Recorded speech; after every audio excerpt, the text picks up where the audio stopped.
And we're live, guys. Hey, welcome everybody. Today is a very special episode of Live from the Attic, number 10. And today's special guest is Michael from RetroBlasting. Michael, how have you been?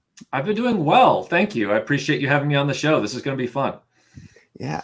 On my internet, what is it, left or right? I'm not sure. It's Sprooch Game Hunting, filling in for our buddy Craig from the Retro channel.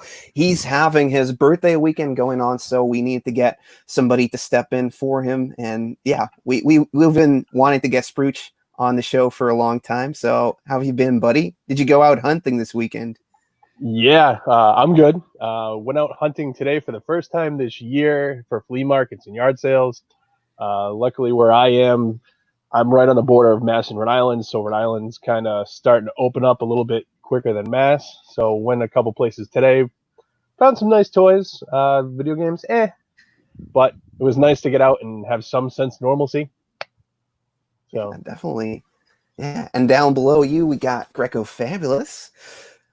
How are you, Greco? Is your screen frozen, or just trying to... Oh, yeah, there he goes. There we go. Is it me? Am I? I always blame internet problems on other people, but I guess you were being so still that you looked like a Madame Tussauds waxwork just for a second, and we wondered. It's just the anticipation of just getting to speak to everybody out there. I'm frozen in context. I'm so excited to be here, as per usual. 10th time doesn't waver a bit, but I've been good. For those of you that don't know, me and Sprooch are local to each other. We both live in Massachusetts. I guess I would feel better if I also got an invite to go hunting with him, but I'm sure that'll ramp right back up, right, buddy? Absolutely. Okay. Yeah. We got to get down again, of course. We gotta force this friendship. Yeah, we got to try. You still got to send me that check, though. Do you do any live hunting at flea markets and garage sales, Michael? Me? Oh, up until this whole crazy global thing happened, I think we could all say, yeah, on a semi-regular basis. I wasn't as prolific a in-person hunter over the last few years as a lot of people that I know and friends of mine. I used to go to a lot of the big shows, like there's one here in Atlanta called Toylanta, that I would go to every year. I went to a number of them in some of the surrounding states on this eastern side of the United States, like NC Toy-Con and Retro Toy-Con in South Carolina. And I would go to smaller comic book and toy shows looking for things. I would also frequent comic shops, things like that, just looking for vintage stuff. And I've been doing that since the 90s, really, like 93 on. As far as recently, though, say within the last 4 years, give or take, that has become less and less a thing for me. And that's not because I've got everything I want. Everybody's always looking for something, the next thing. Some of it's modern, some of it's vintage. For me, what drives me right now is what are the next video projects that I'm working on and features that require certain toys, certain accessories, certain lines. And then what's the time versus outright purchase online ratio benefit, the cost benefit analysis of that. So admittedly, this is going to sound really bad, but I'm just going to say it anyway. I've gotten to the point where I have a Target and a Walmart literally half a mile from my house. And the new Star Wars Black Series, the new Marvel Legends, I sit there and I go, I can make a toy run up there, or I could get more video work done and just buy these on eBay and sit here. And then what would actually save me more money? And I have friends who like Reclaimers Vintage Toys on Instagram, Matt Swafford, and he's always sort of on the lookout for stuff that I buy from him. So like he just sent me a box of Mego Eagle Force, like the entire figure line that he found. And then he also found some of the bad guys from the 6-inch A-Team line from back in '83. Yeah. And so I bought those from him. So when there's a big toy show, I'll go whenever those start up again, just to have fun and just see some things. But mostly now it's an online hunt for me, just to cast that net wider. Yeah, it's because you've also been doing some really cool projects with the G.I. Joe line, and that's where you went onto like G.I. Joe accessory finder or something like that. I've seen you buy a couple things for the U.S. flag, which you have like the lower part made for custom made. That's so neat. Yeah, mine's not as fancy as some of the others because mine was always intended just for display. But I knew that some other people cut doors in theirs and then created galleys and things like that where you could get. But I always knew my flag would most of the time be up against a wall. And so I didn't really prioritize detailing all the rooms underneath. I just wanted it up off its plastic sheet thing. Yeah. And you can put the vehicles underneath, or was that not yours? Yeah. Oh, yeah, that was part of it, exactly. So I could display those vehicles without taking up space in these cases. Absolutely. Yeah. So it totally ties in with the main topic I had for today, which is how much of toy collecting is also toy preservation, if I'm pronouncing that right. Yeah. It's definitely something that has come up a lot on your channel because you do actually have like an archive of toys. Yeah. And the other thing that made me think of it was a couple episodes ago, we spoke with Dan from Toy Galaxy, and he was like, I have a responsibility towards these finished toys because I have like 500 finished Boba Fett's. And that was to me like, hey, he's like totally right. So do you maybe have some thoughts on how much of your toy collecting or the retro and vintage toy collecting scene has got to do with the actual preservation of the toy history that surrounds all of those toy lines? Yeah, there's physical preservation, and then of course there's intellectual preservation. So the intellectual preservation is pretty much locked in at this point with all the various content creators such as yourself, Toy Galaxy, Pixel Dan, things like that. We're all chronicling. There's a great channel called Analog Toys out of Australia that chronicles a lot of this stuff. He gets in touch with the people that made the toys. Some of the fan-made documentaries about the different toy lines are doing the informational preservation, talking with the designers, talking with the people that, created and invented these ideas. Then there's the physical preservation of the toys.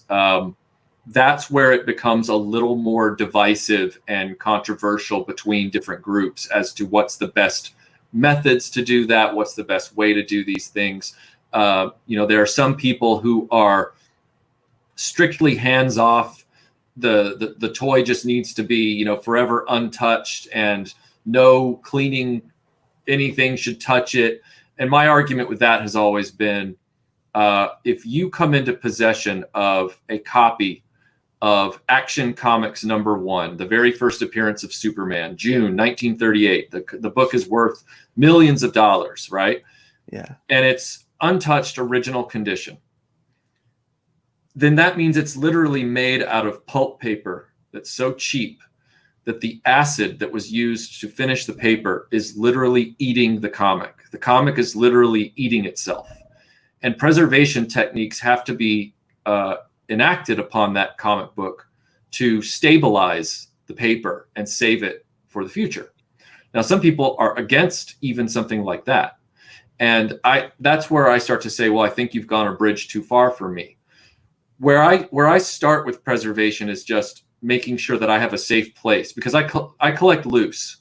I don't often collect carded or boxed. And in that instance, some people believe that by collecting carded or boxed, they automatically have a preserved piece.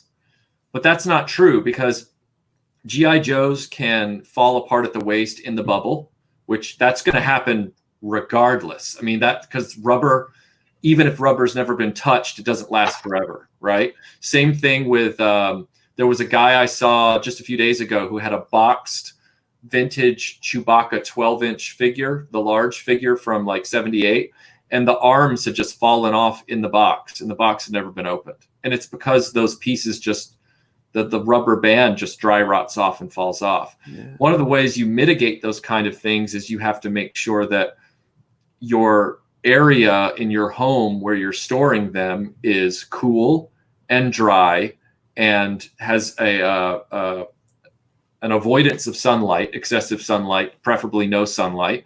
And then also, when you really take it to the next level, it's humidification and dehumidification. So, for example, right now I'm in my studio, which is in a basement. This basement was unfinished when Melinda and I bought our house. And when we finished it, there on this wall right here, right where I'm pointing, there were windows facing out the back of the house. And I said, no. And when I brought in the contractor, I said, I want those windows walled up from the inside, and I want everything insulated all the way down. And he said, you want to get rid of your windows? And I said, yes, I want to get rid of my windows.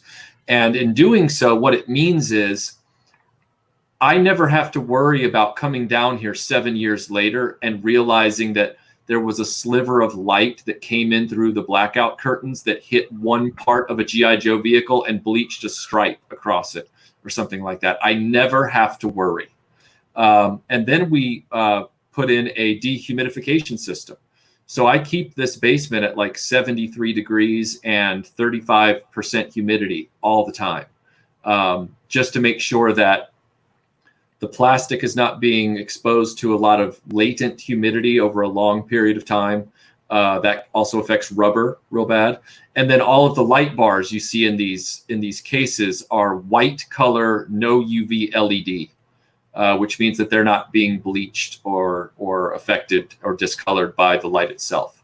So that's just the environmental preservation. And then as far as the actual handling of the toys, you've seen the videos I've done where I repair a toy or I fix a problem. I get a little more cavalier with that. Not so much as I don't get as cavalier as say Toy Polloy. That guy's like a mad genius. I respect Dave so much for his bravery. But I do believe that rubber and paper are not going to last forever. So paper stickers, rubber tires, rubber bands, things like that, they need to be replaced just like they would in a car. As far as plastic stuff, the plastic parts, if properly preserved, more than likely will live out our lifetime. So I'm a little more orthodox on that most of the time.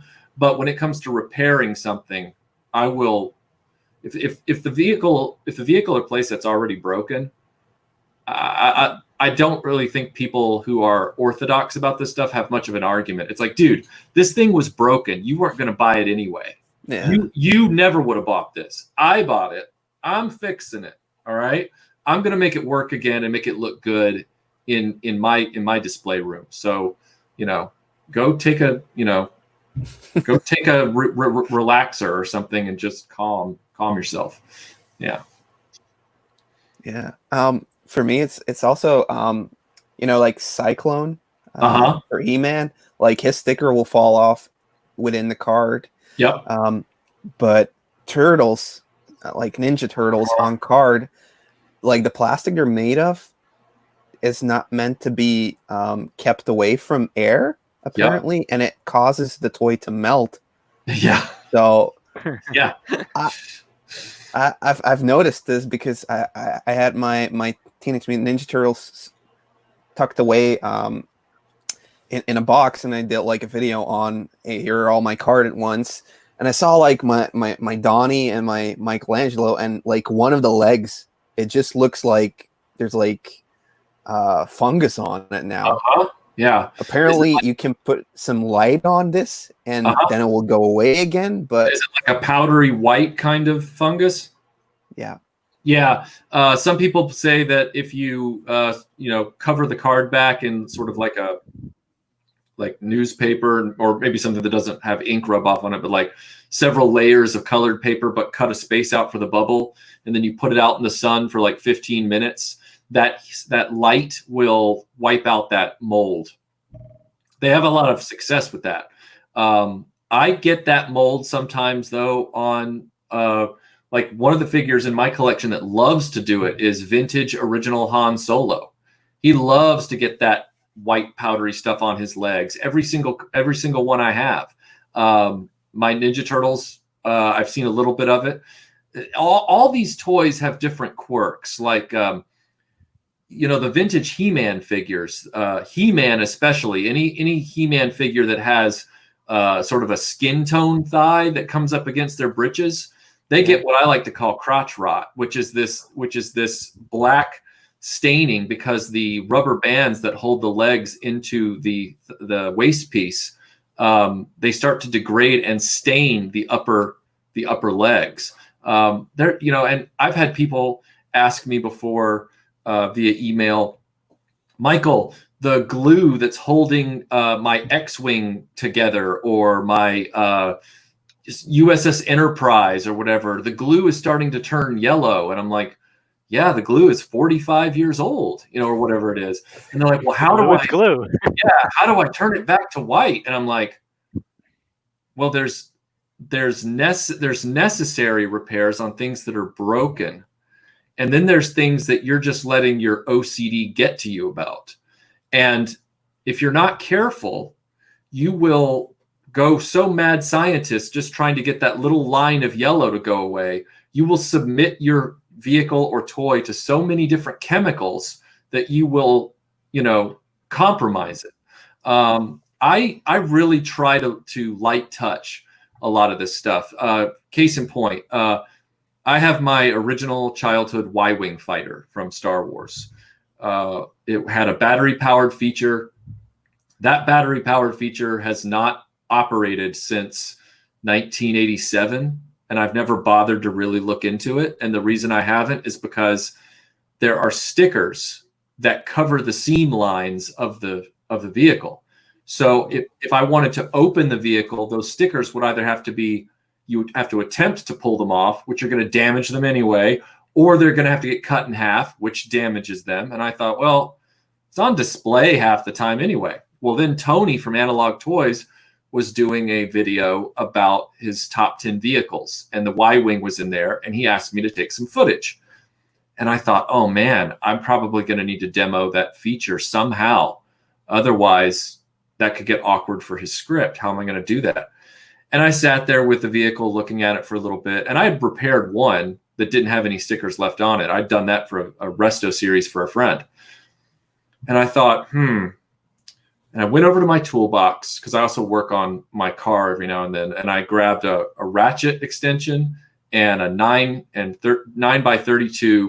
I tried a metric first, and it wasn't quite right. So I grabbed a 9x32 US standard ratchet, popped it on there, capped it over the sort of the cog that the cannon mount sits on for the Y-Wing cockpit. Yeah. I just took that off, put that on there, held the button down with the batteries in, and just started rocking the ratchet head back and forth, just getting that thing to move a little bit, just to shake it up a little bit. And I mean, in less than 3 seconds, I heard that thing go, and I pulled the ratchet off, and there it went.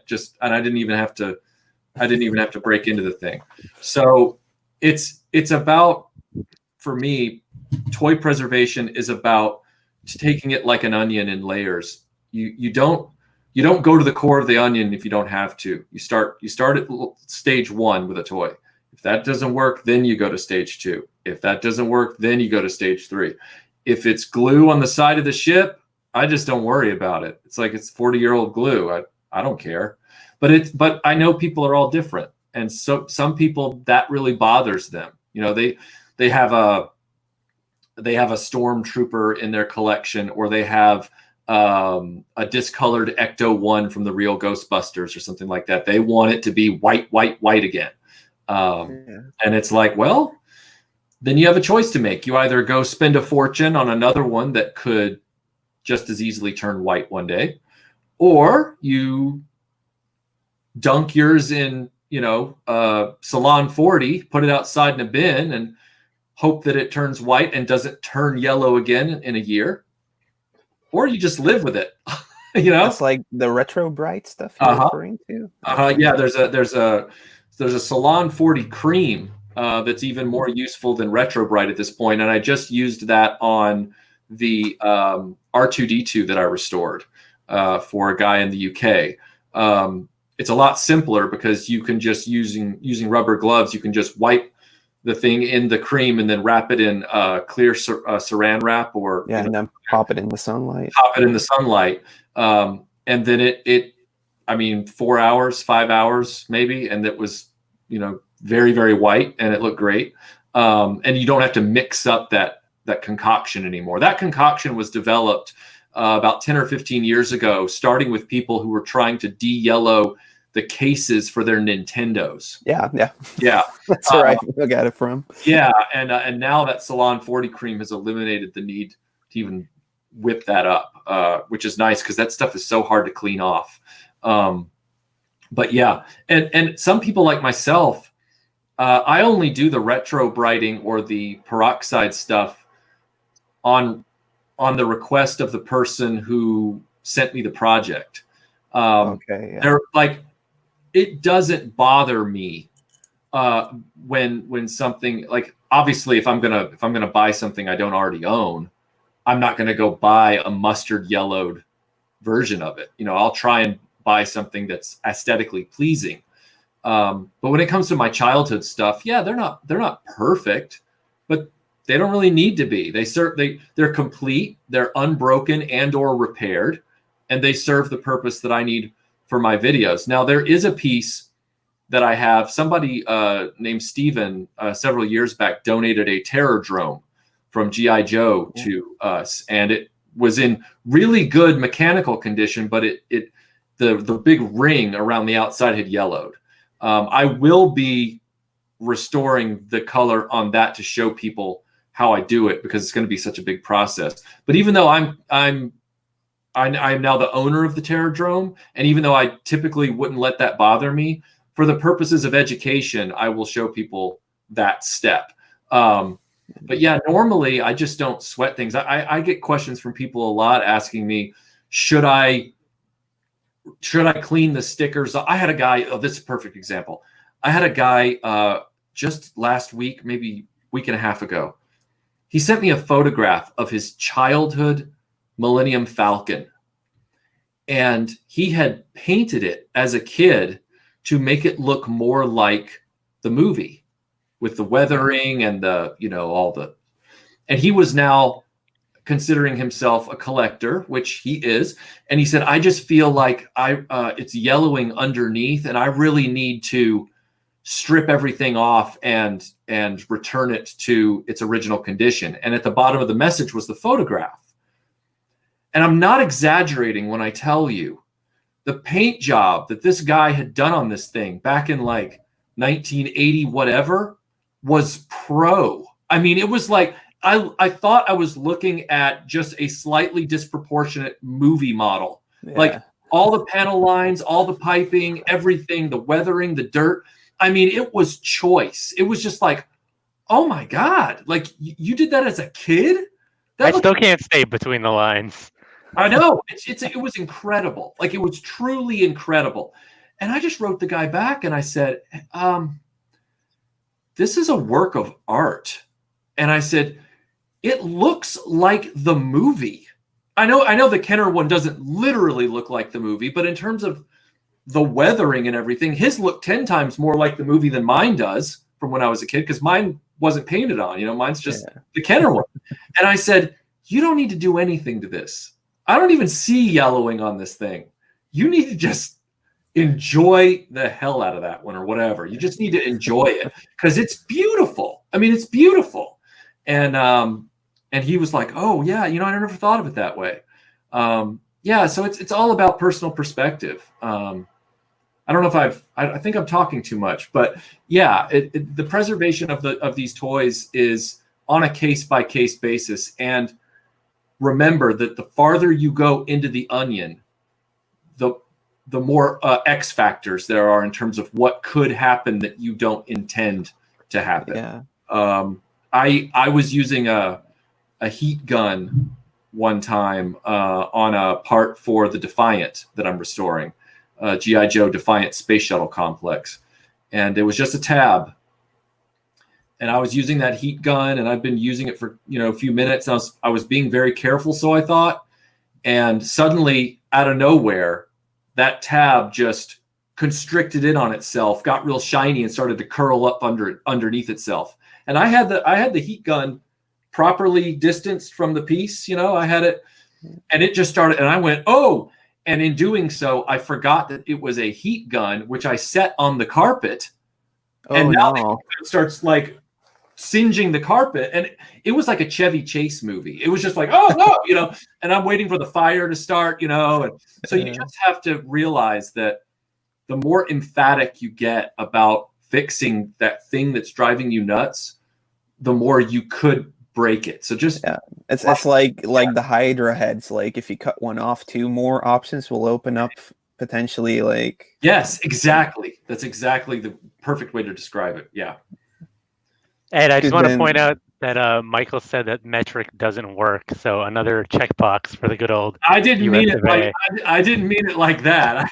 I just because look, man, I've learned the metric system the hard way working on a DeLorean. So like I have majority metric tools, but it just so happened that the 10 millimeter and the 9, or maybe it was the 10 and the 11, were just in between the 932 size for that Y-wing top turret thing, which that thing never was meant to have a ratchet around it anyway.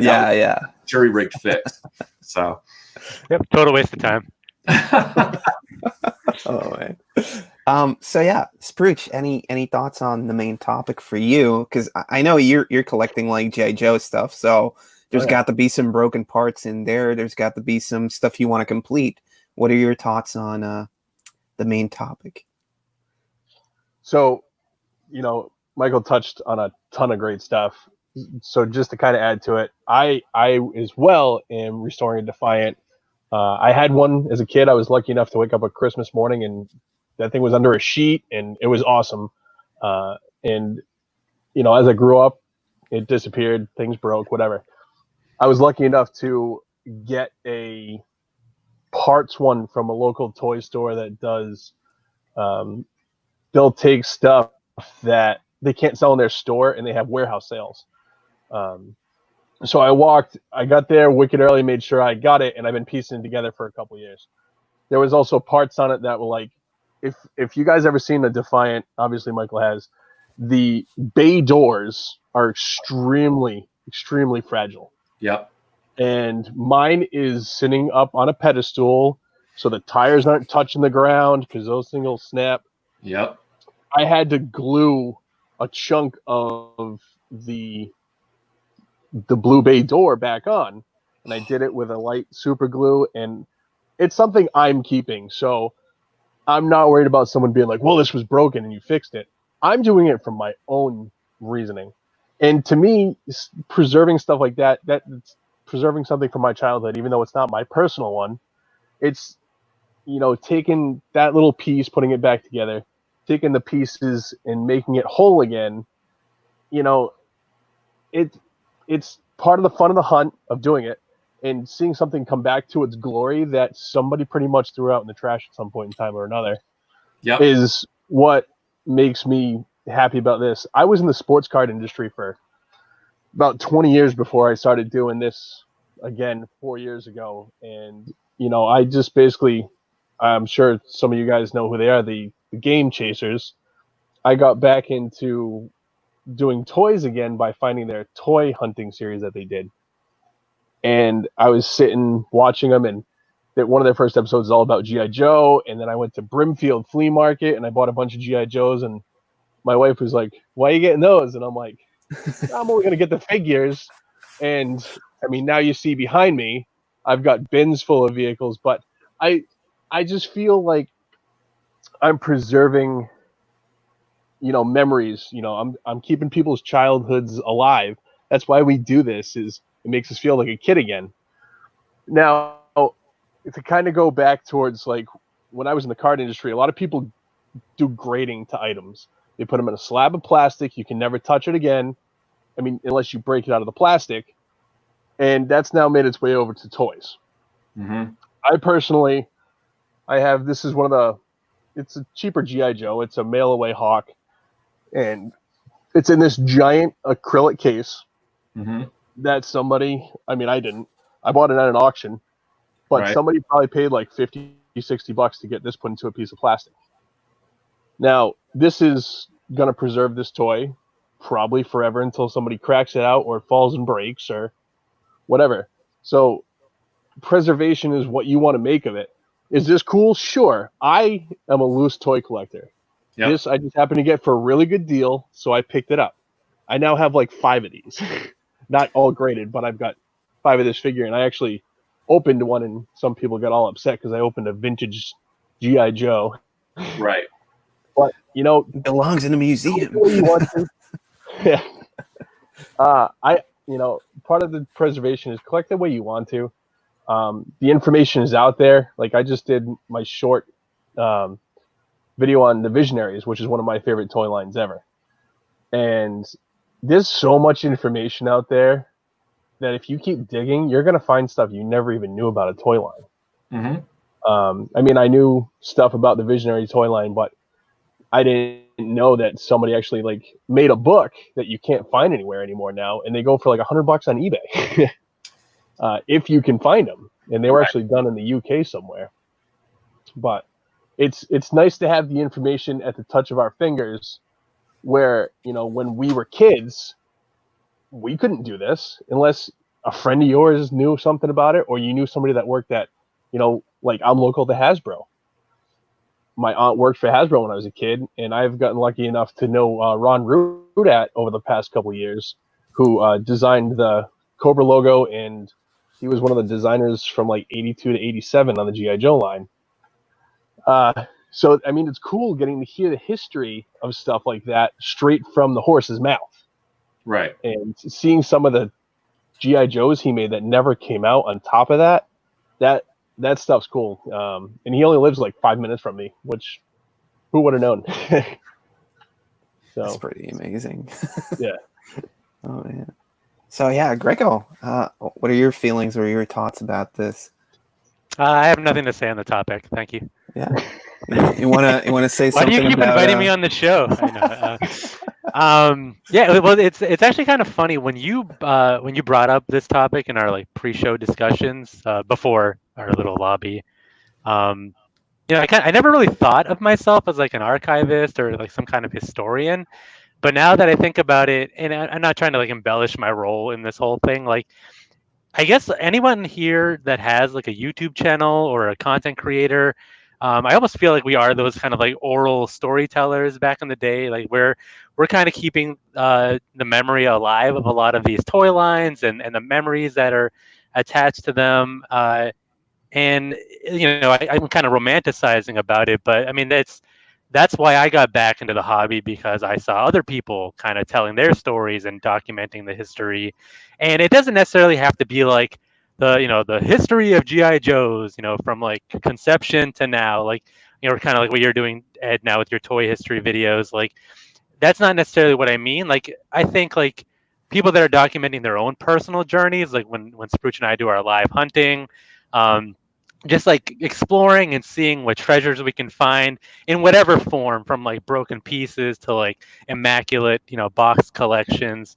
That's the type of stuff that I romanticize over, and I feel like finding those hidden stories is you know, ones that are worth that definitely add to like the lore of all these toy lines and everything.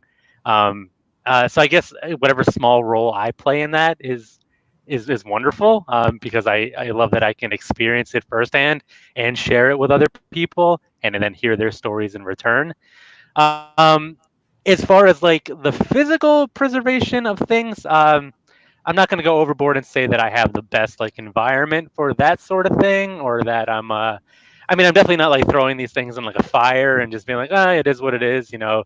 But I'm sure I'm not doing my best to preserve from an environmental standpoint. Like right now, I'm still kind of working with what I have available as far as like where I can display and in my situation. I mean, I guess in one hand, you know, again, to whip out the acrylic case is one thing that I have been doing is starting to, you know, go the more acrylic route.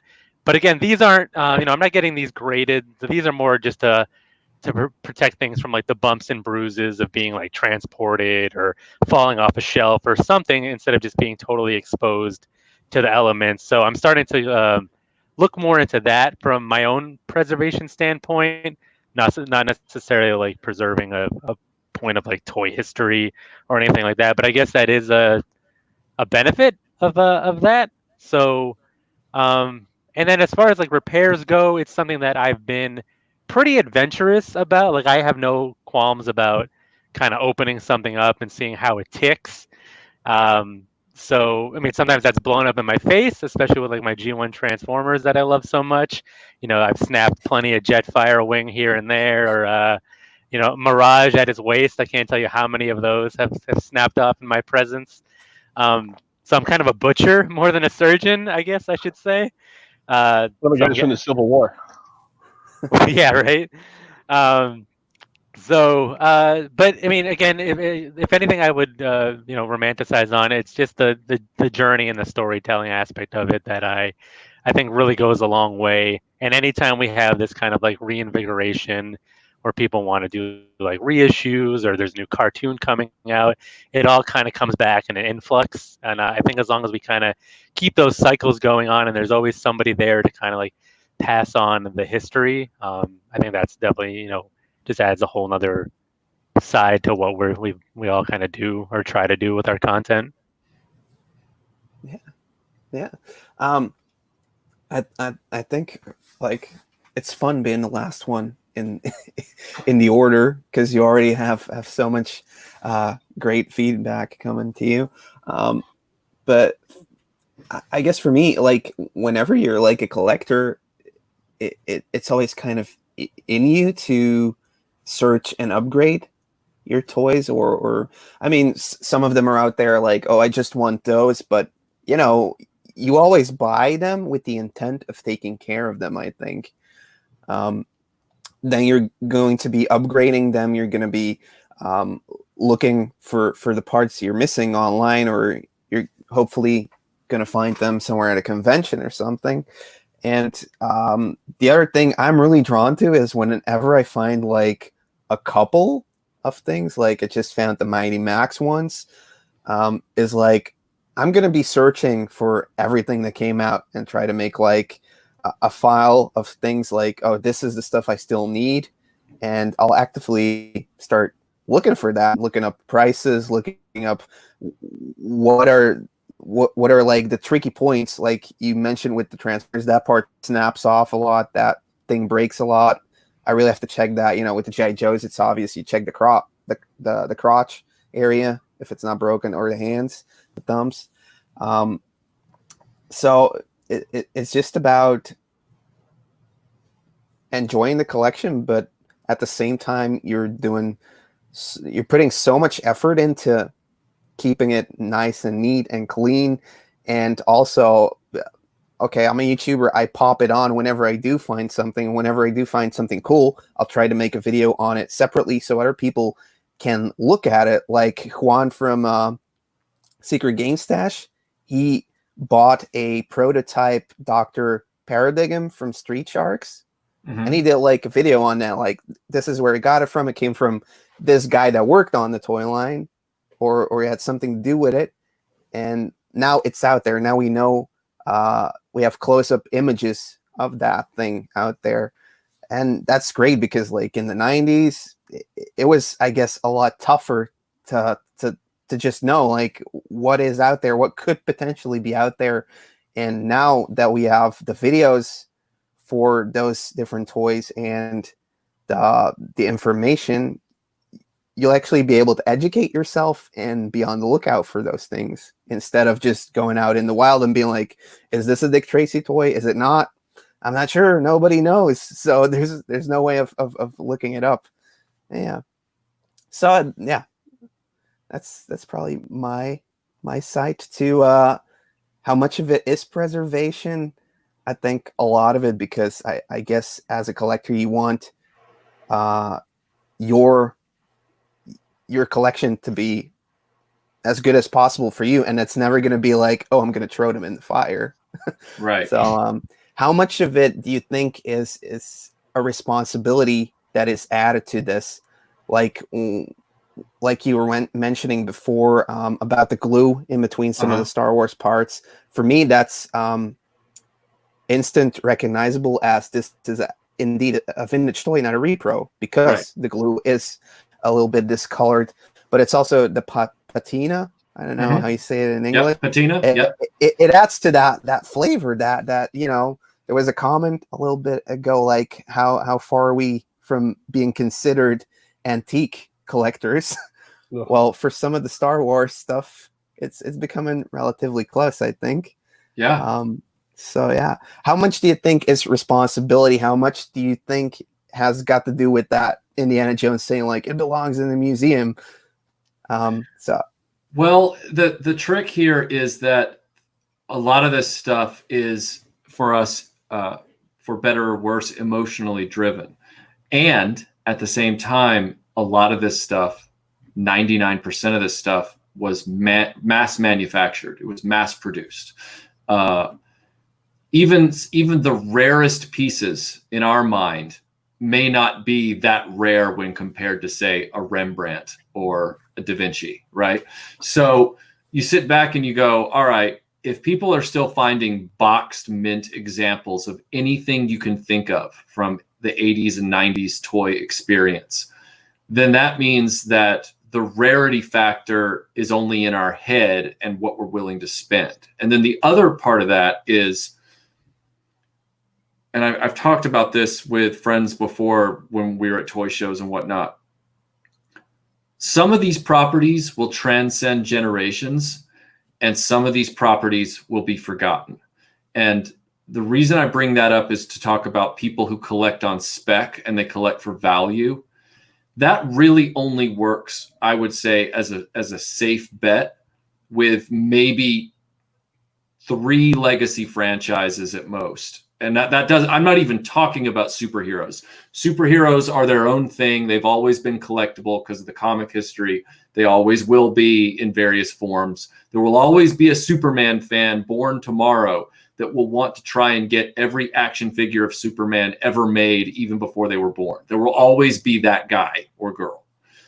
What I'm talking about are things like, well, not to be brutal, but let's be real for a minute. Visionaries. We love visionaries. Visionaries are part of our generation. We love them. But as such, or not as such, that's poor. See, my English is not great either. I'm just kidding. Right now, at present, see, I meant to say at present, but I said as such because my brain is broken. At present, there has not been a way for visionaries to get back in the forefront of pop culture. So at this very moment, even though Hasbro believes that visionaries could be this big thing, right? It's not. It's still just something from our generation. Same thing with Centurions. I'm looking around the room right now. Bionic 6, Black Star, Crystar. All of these things are still just pocket universes of the 80s. And the 90s has those too. Power Rangers might still be going on. So Power Rangers, like Star Wars and Transformers, is still something that's relevant to young people today. Ninja Turtles, still relevant to young people today. But Mighty Max, for example, that is a very 90s kid collectible thing, right? What's another good example? I'm trying to think of some of the other 90s things that came out. Can't think of them off the top. Skeleton Warriors or Skeleton Toxic Warriors. Crusaders, yes. Metal Mud. Perfect examples. All of those things. How many of you guys are going to go to a toy show right now and drop? Well, I haven't finished the sentence yet. No. And dropped. And how many of you guys are going to go drop money on a Howdy Doody doll? You're not. I don't want to. I know you don't want to, probably for reasons that are the same reasons I have, and that it's freaky looking. But there's another reason. That reason is Howdy Doody is a generational pocket universe at this point. He has never come back into the forefront of pop culture in any resurgent medium whatsoever. And so 25 years ago, our parents, the few of them who are adult toy collectors, were paying big money for Howdy Doody marionette toys from the 50s. But now they're in their 60s and 70s, and they're either selling them off or trying to get rid of them, and the prices on those have dropped. So my point in saying all that is, back to your original question about responsibility and preserving things for museums and things like that, a large percentage of these properties, Captain Power, things like that, a large percentage of them are pocket universes of our generation. And therefore, a large percentage of those toys, after we age out of the buying market, will no longer be wanted. The market's not going to support their second and third hand trade at those price levels. It's only going to be really hardcore historians and enthusiasts for toys as a medium, and people trying to build museums, if that's even a thing, that are going to want examples of a lot of those. And that might sound sad to us, but do you really get sad that Howdy Doody's not getting bought anymore? No, because you have no connection to it, right? And neither do I. The only reason that guys our age are even buying Lone Ranger toys from the late 70s and early 80s is because they're from the late 70s and early 80s, and we vaguely remember them. But we're not buying the ones from the 50s made by Marx. We're not buying any of those. The Clayton Moore stuff.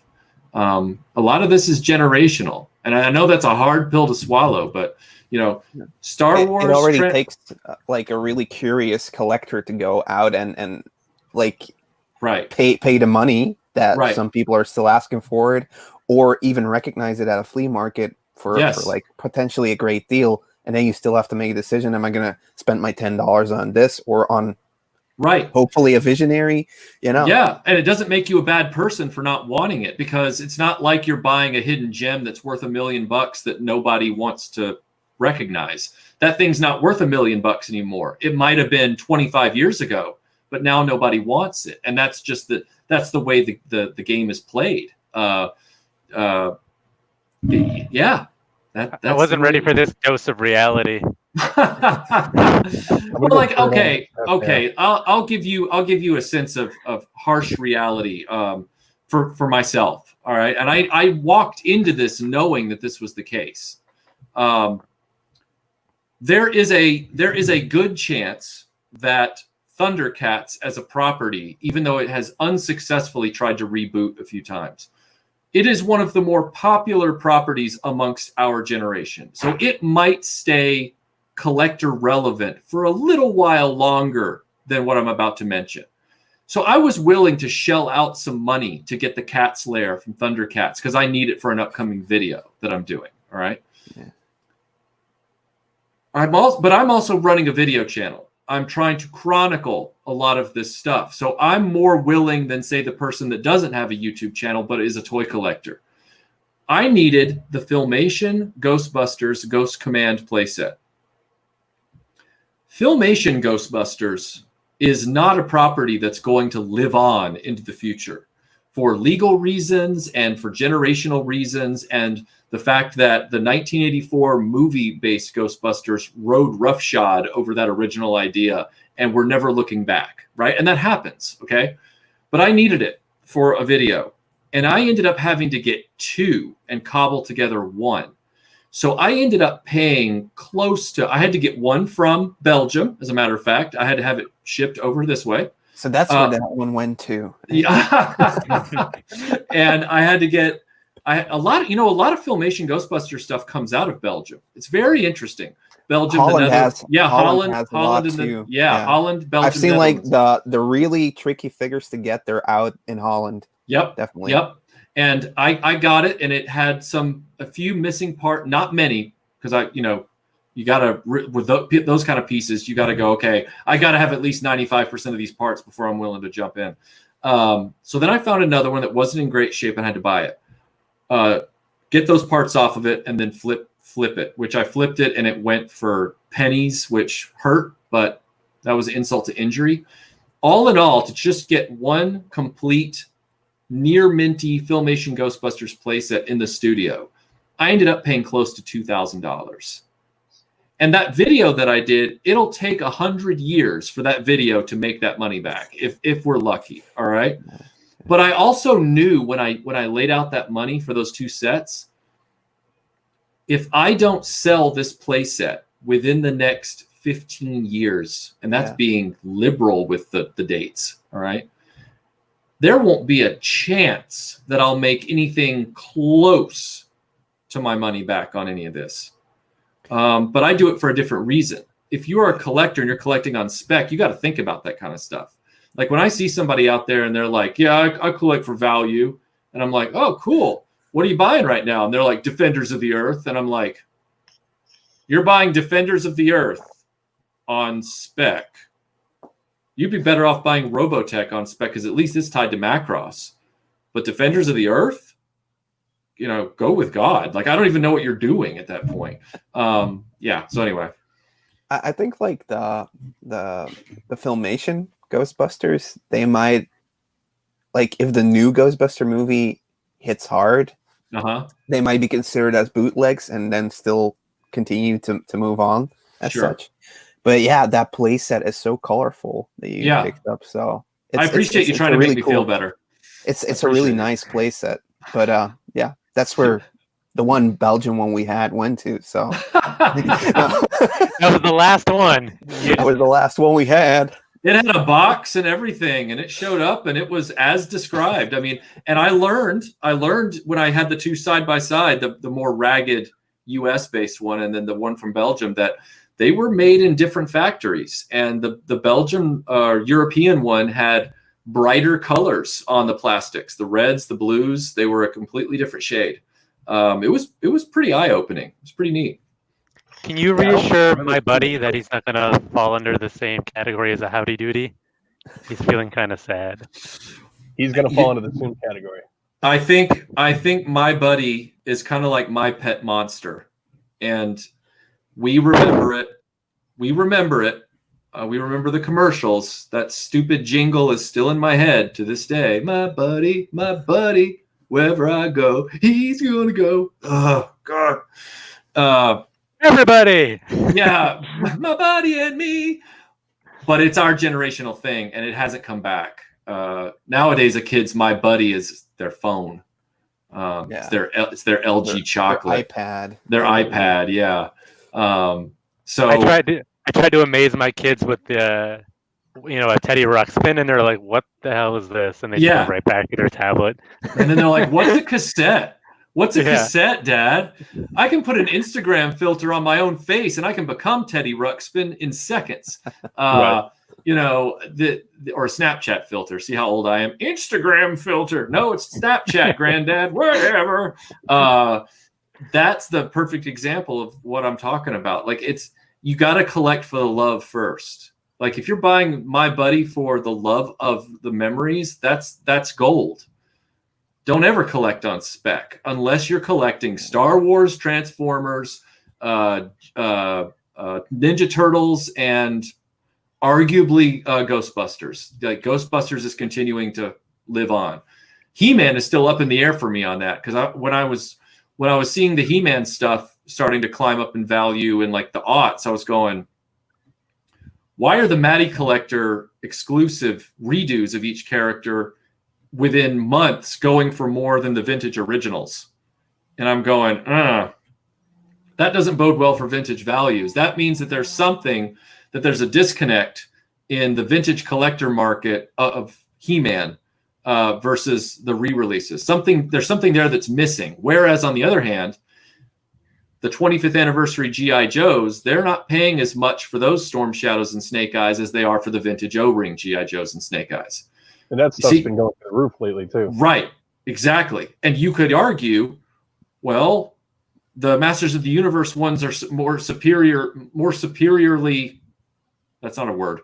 They're better made than they were back in the 80s. But I could make the argument that by and large, the 25th anniversary G.I. Joes were more technologically advanced than the vintage ones. And yet that flip in prices didn't happen.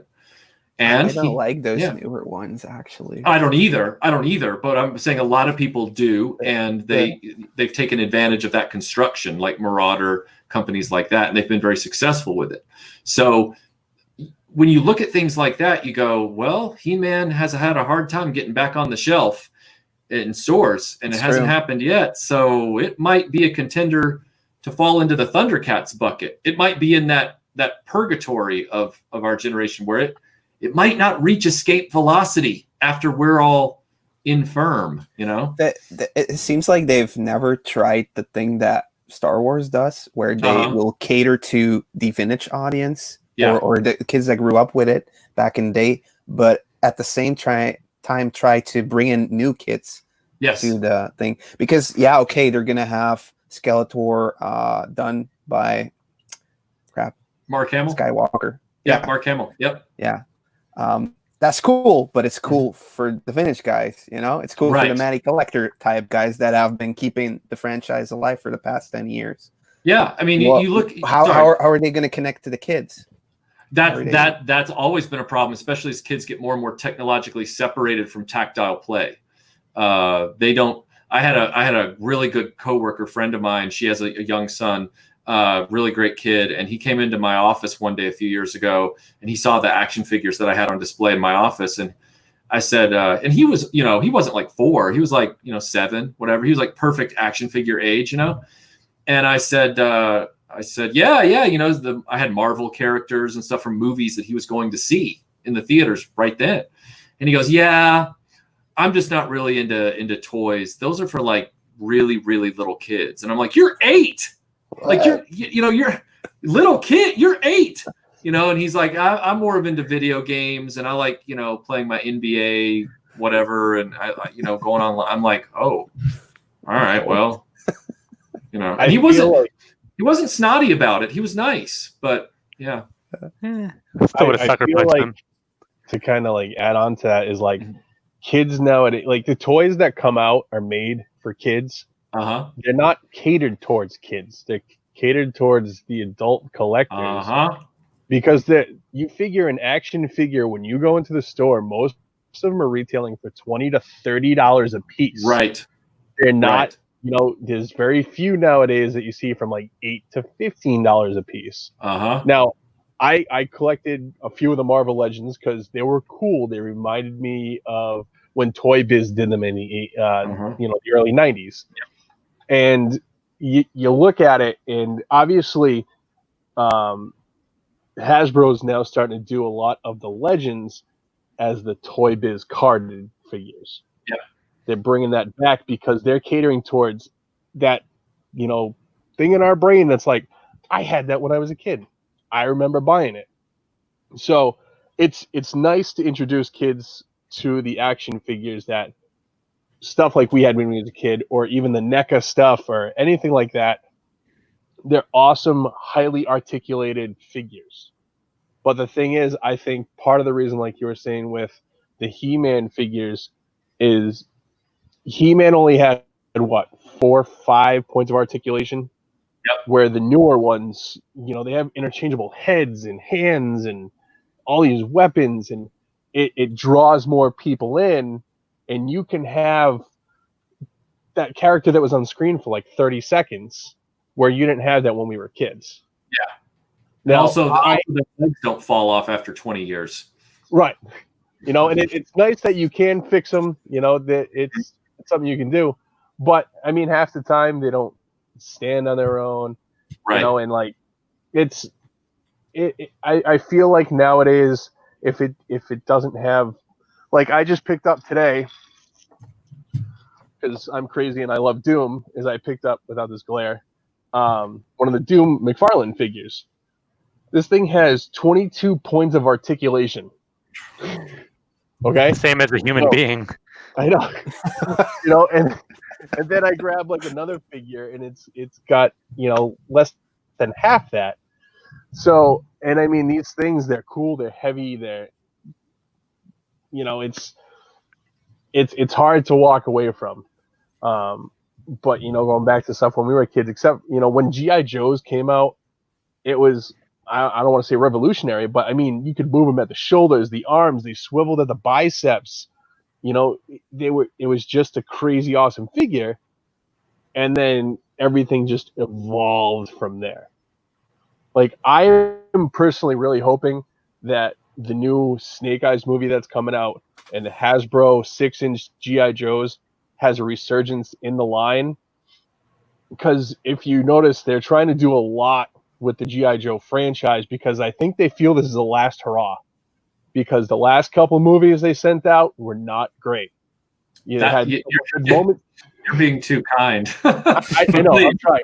I try not to bash him too hard because I love G.I. Joe. We'll talk. I really, really want them to do well with trying to bring this back. And I think if the Snake Eyes movie fails, I think it's gonna die, unfortunately. And I'm still waiting on my wave of the 6-inch figures to come in. I have the one from Hasbro Pulse of Snake Eyes, and I think it's a great figure. But for me, it's hard to get into a lot of the 6-inch figure lines. I love the small figures, not just G.I. Joe. I love small figures in general, like the 3 3/4, 4-inch figures. So having them at 6 inches, I feel like I want to get them just because it's something new for G.I. Joe. Right. And, I want to stick with it. But I feel like if this movie doesn't do well, you're just gonna see it dump. Yeah, and you've heard the old expression, "Fool me once, shame on you. Fool me twice, shame on me." Right. Well, we're at twice with G.I. Joe on the big screen, and so I have a film background. I don't mean that I watched a lot of movies as a kid. I mean, like, I have an actual film background, and so I admit that I look at things a little differently in that regard. But I get to a point where I'm very quick to emotionally divest myself of new iterations of things if they're terrible. So, like, I love G.I. Joe. I collected the comic book as a child. I've met Larry Hama. I had the toys. My favorite G.I. Joe is Flash. And then Lady J and Snake Eyes and Scarlet and all that stuff. But I didn't see either of those movies in the theater because I knew from the trailer that ain't G.I. Joe. And then I didn't go. And then when they said Snake Eyes is coming out, they're like, "Hey," and I'm like, "Yeah, so?" And they're like, "But it's Snake Eyes." And I'm like, that's what they want you to think because they know they've hit the bottom of the barrel. They are desperate to keep G.I. Joe relevant and save it before it hits the ground. It's like the parachute on G.I. Joe isn't opening. And so they're like, oh God, quick, Snake Eyes movie. And I'm going, you know what? I'll wait for that on streaming. We'll just see. You did do like a really in-depth video on how the corporate side is affecting the Disney properties now. Yeah. So that could definitely be a cool tie-in for people wanting to know more about that. Great video, definitely. Thank you. I appreciate that. More people aren't on my side about this. They're on the side of, I got to support G.I. Joe. It's the same thing that's happening over in Belgium with Comic-Cons. Not Comic-Con, because I think Comic-Con, the guys running that, really do it for the people that are into the geek culture. But we have one preceding Comic-Con, which is called FAX. And it seems they're just focused on numbers. They'll get, a Game of Thrones guy in. They'll get somebody that was in Star Wars there just to hit those. Oh, we need one of those, one of those, one of those. Everything that's going to be sellable is going to be T-shirts and pops. There's like 3 finished stalls, so it's not even worth going anymore, honestly. Right. And there's too much people there. There's no comics. Yeah. So I mean, it's corporate, that corporate side taking over, and like you were saying, not allowing creativity. I guess they're giving a lot of creativity to the cosplayers, but then again, they're drawing in the people. Right. Cosplay. They're paying to come and see the cosplayers that are paying to get in as well. So if you're costuming or cosplaying or whatever you want to call it, you are doing it for the love. I've done costuming, for years for characters that I like, but I'm also aware that in a strange way, I am a walking advertisement for whatever that property is for free.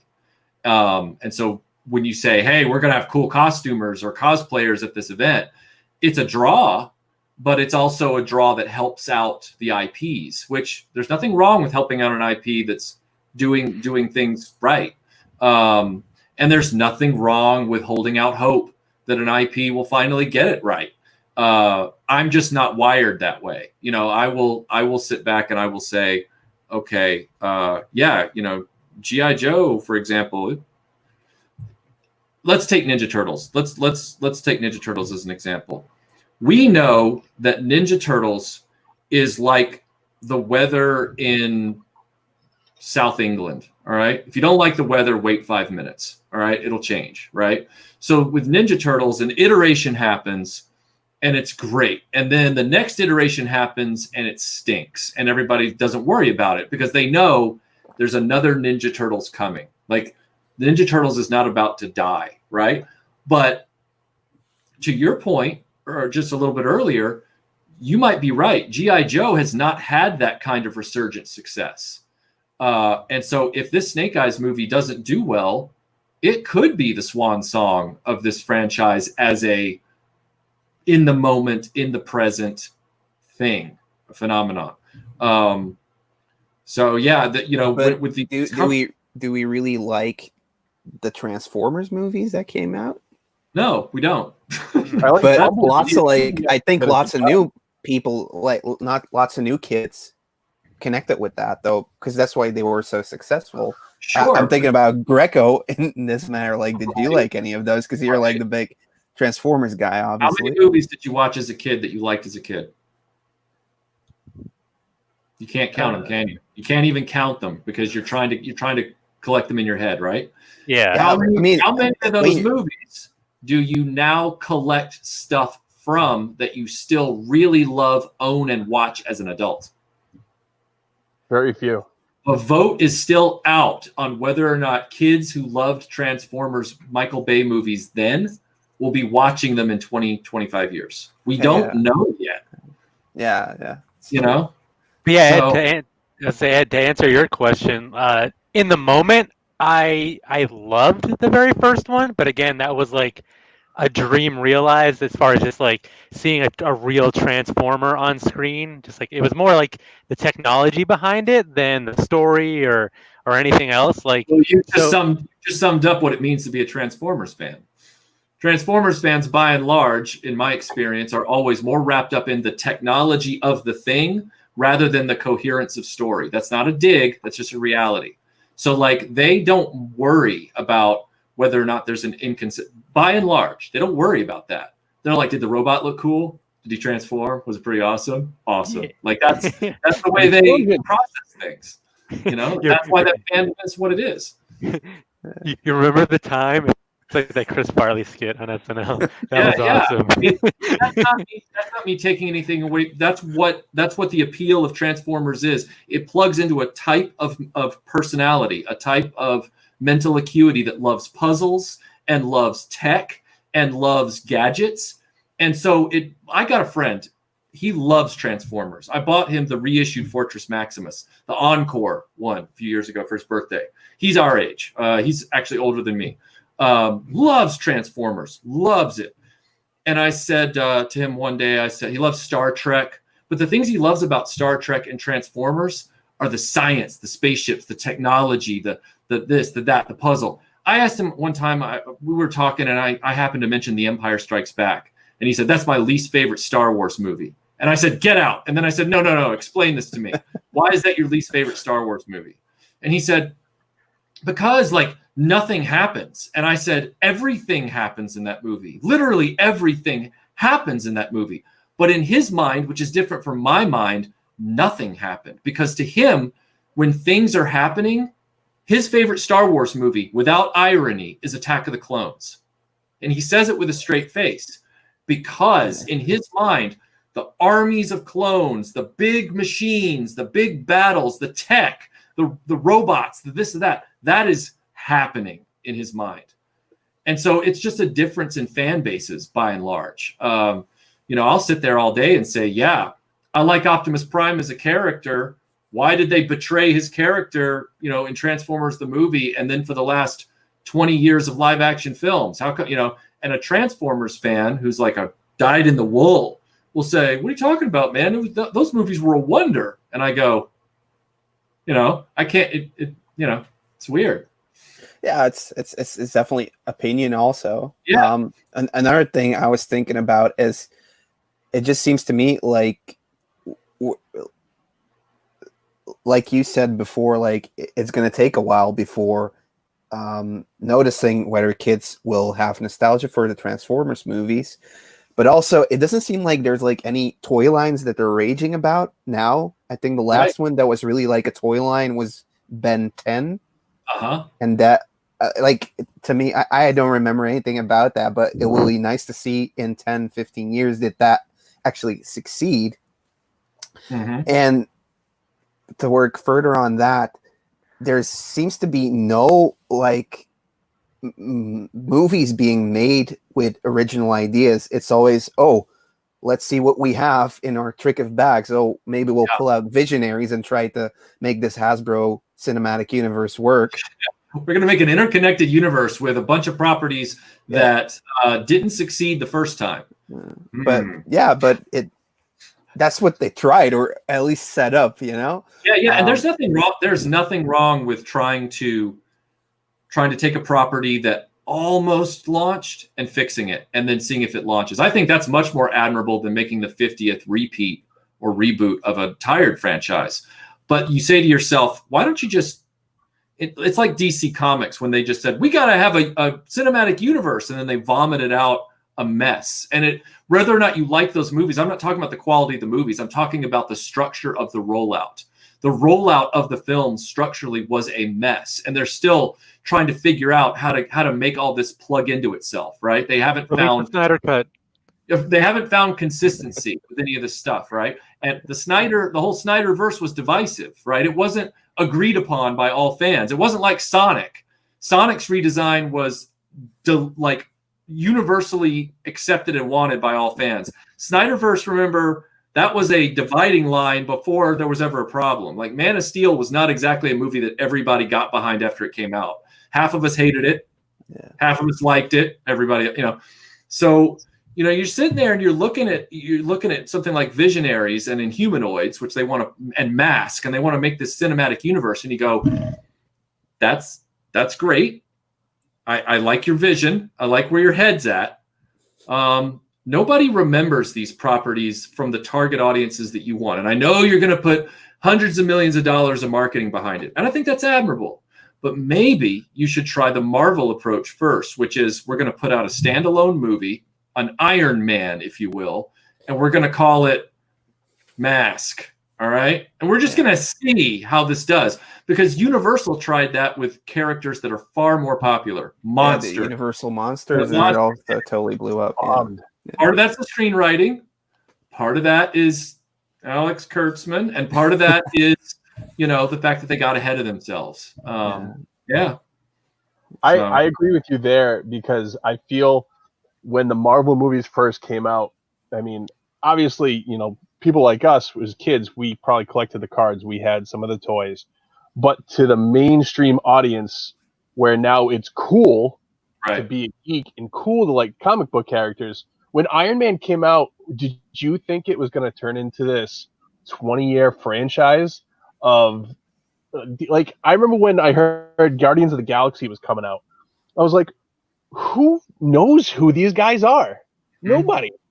Right. And they made it one of the biggest selling franchises in the Marvel Universe and one of the most lovable characters in there, So, I mean, if they could do something along the lines of like what you just said, put out Mask or put out Inhumanoids, it's going to pull people in that don't know about it. If they can do a good job with it, it could launch the universe, because they were talking about it since 2017. They wanted to bring this like all together. Right. Which is funny, because it wasn't ever together when we were kids. They were all just like, you're trying to bring together things that weren't designed to be together. Like Captain America, Iron Man, we know by precedent in the comics, they're designed to be together. This is a huge gamble, right? Yeah, they lived in like the same city. It's written in the comics. There was already the universe thing going on. Yeah. But like, come back to Iron Man, that first movie. Right.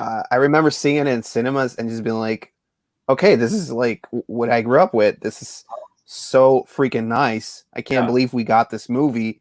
And then they kind of like hinted, oh, there's going to be a Captain America one. I was like, whoa, what's happening?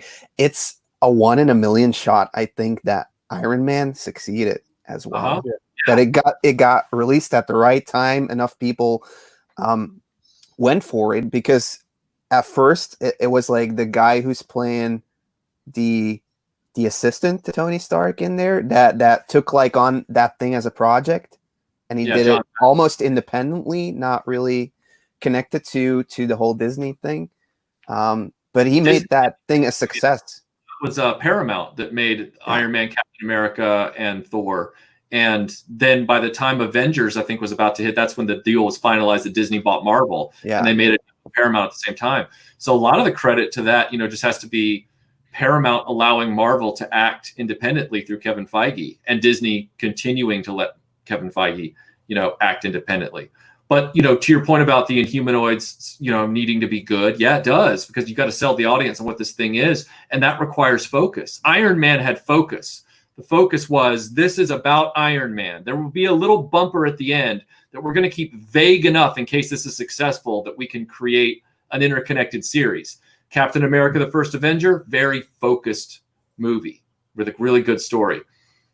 Inhumanoids has an uphill battle. Visionaries has an uphill battle, because it's got to tell a very focused, compelling story and also not be something that's vaguely known already. Yeah. Iron Man and Captain America have 40 to 80 years apiece on Visionaries and Inhumanoids, going in. So, yeah. I would love to see an action movie done in that way with Dino Riders. That would be so cool to see.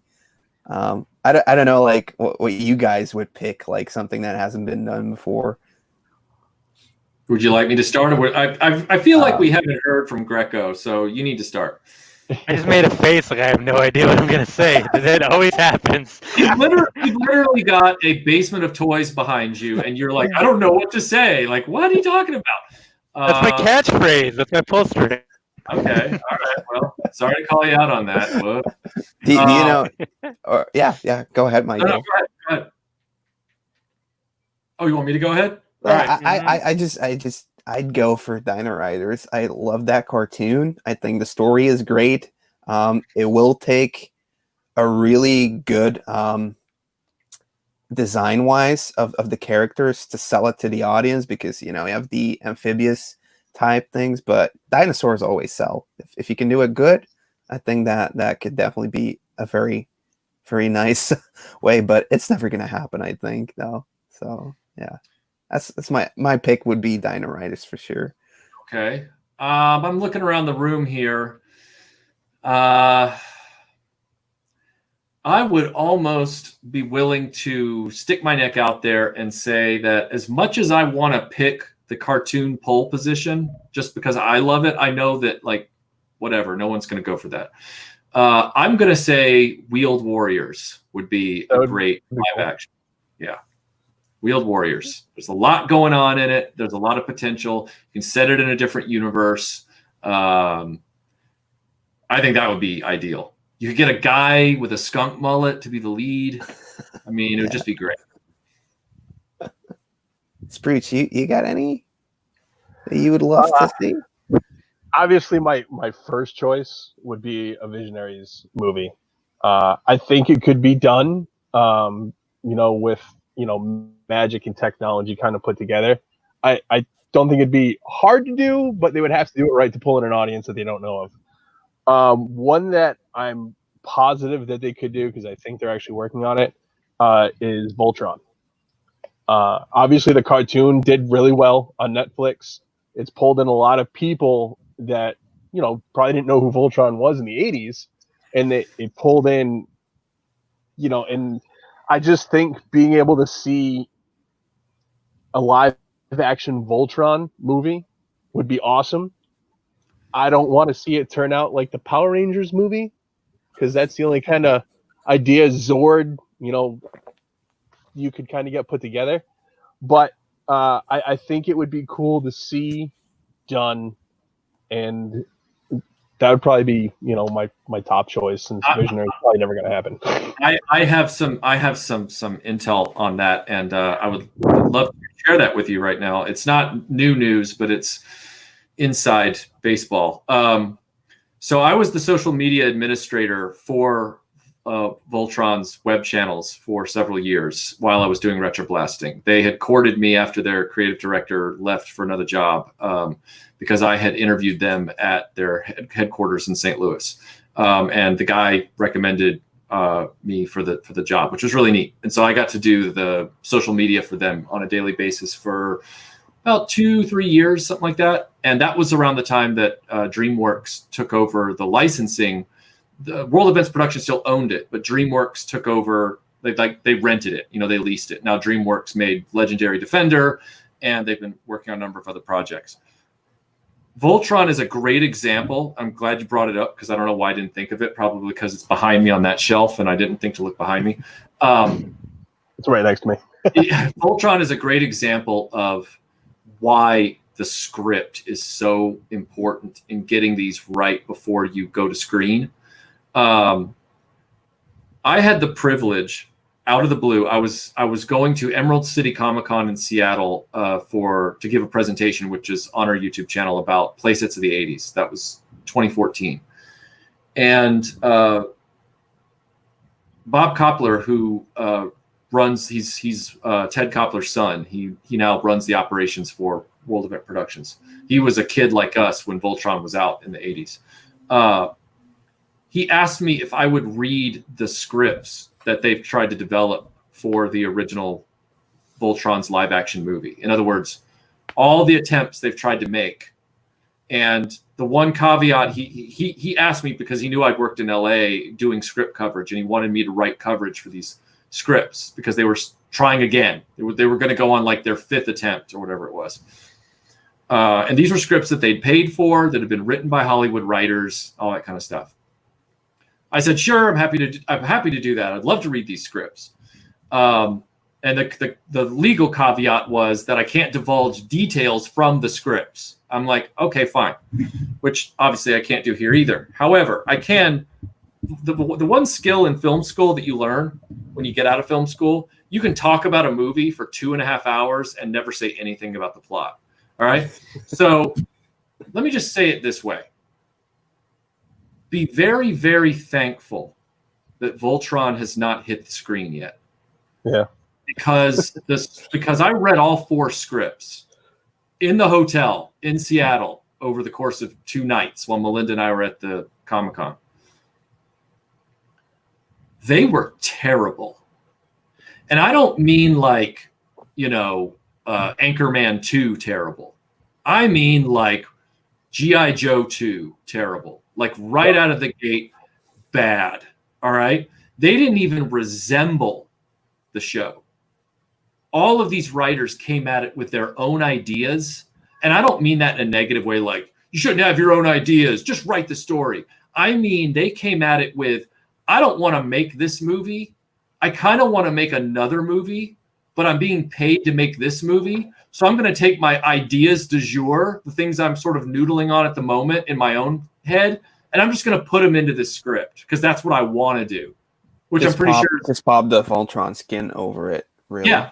Which is pretty sure. I'm pretty sure that's how we got Prometheus, because Ridley Scott was like, I don't want to do aliens, but I want to do the origin of life, so I'm going to make Prometheus. And everyone's like, what? The Voltron scripts for live action were horrendous. Like Melinda actually looked over at me at one point because I was audibly yelling at the iPad, like reading the PDFs, just like, ah! And she was like, what? I said, you're not going to believe this. And she's watched Go Lion and she knows the whole Voltron thing. And I said, you're not going to believe what they did with, so-and-so in this script. And you're not going to believe how they set this up. And you're not going to believe what Voltron even is in this script, And she was like, oh my God. And I'm like, yeah. No wonder they said no to all these scripts. No wonder they said pass. But that's the problem, is that Hollywood doesn't have faith in the source material. That's why G.I. Joe movies end up looking the way they do. That's why the Transformers films don't look anything like the show. That's why even though Bumblebee was apparently a better Transformers movie by every measure, they still were panicked and connected it to the Michael Bay universe, even though it could have been a clean continuity break and a clean reboot. They didn't know how to get away from that. So they gave Bumblebee a chest, for just to be, discreet about saying that. They gave him a chest, and then they tied it to the Michael Bay universe. Be very, very grateful that Voltron is not out there. It's sad to hear. I mean, maybe I'll still keep my fingers crossed for something to come along, but yeah, I don't want to see something come out and it just be like super terrible. The only good thing about this situation, keep in mind, is that they did pass on these scripts. Well, that's good. So I would assume that they're still looking for something then. Well, now DreamWorks has the option. And I don't know if it's DreamWorks through their live action partner, because DreamWorks is now just animation. But I know that there are rumblings that the live action project is not dead. The question is, will they pick the right script? Yeah. Good enough. I think that's what happened to like Power Rangers and that horrible Fantastic Four movie they put out as well. Like, even I guess the Fantastic Four one is still connected with them going to space and receiving the powers, but overall it was just lacking in comparison to the other Marvel movies, so it never took off. Yeah, when you it wasn't done by Marvel Studios either, though. No, it was Sony, right? What, Sony, right? Mm-hmm. Yeah. A lot of these screenwriters out there, they write formula. No matter what the story, they're always writing a formula. Like it's always the same beats. It's the joke as to why every romantic comedy has the same setup. Guy doesn't tell girl something important in the first 5 minutes. Girl doesn't tell guy something important. Hijinks ensue. Guy gets mad at girl and girl gets mad at guy when they find out they didn't tell him the thing. Then they realize they love each other and get together at the end. I mean, and then they end up being cousins. Yeah, right. Well, yeah. I mean, if you're in Game of Thrones or something like that, yeah. But all these science fiction movies, they come at them with a formula as well, because in order to get the pitch going, they'll throw out buzzwords to the money men. They'll be like, it's going to be like, the Matrix meets, Westworld, and it's getting, and then they're committed to something like that. It's going to be Fast and the Furious in space. Cool. Fast and the Furious made money, so this should make money too. Like, and then it turns out to be garbage on the page. So I have something. I don't know if it's worth the wait, but I will speak up now if you guys will allow me the time. So yeah, I did a quick scan of my room, and one thing that I've always been interested in various different forms, from its origins as like a Hanna-Barbera cartoon to its resurgence as a talk show host and in comic form, was Space Ghost. I would love a live action take of a Space Ghost kind of superhero movie. I don't know if there's some way that they could mesh because I really liked the serious take that they did in that very short-lived miniseries by DC in the comics. And I like that serious take on Space Ghost because, before that, it was literally just Hanna-Barbera reruns and then Space Ghost Coast to Coast, which I kind of fell in love with.